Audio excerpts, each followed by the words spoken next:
Hello guys, in this video I am going to show you how to mark a bill as overdue on the Invoice Maker application.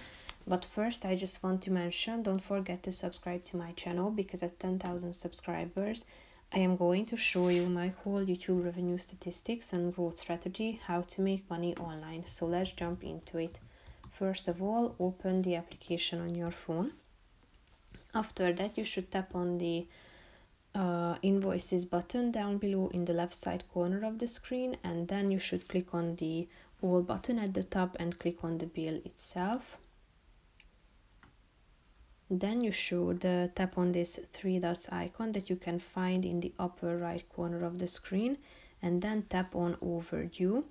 That's the third option, and as you can see its status changed, so it's marked here in the middle of the screen that it is overdue. If you want to change its status, just tap on the three dots icon again and you can mark it as open or paid as well, as you can see.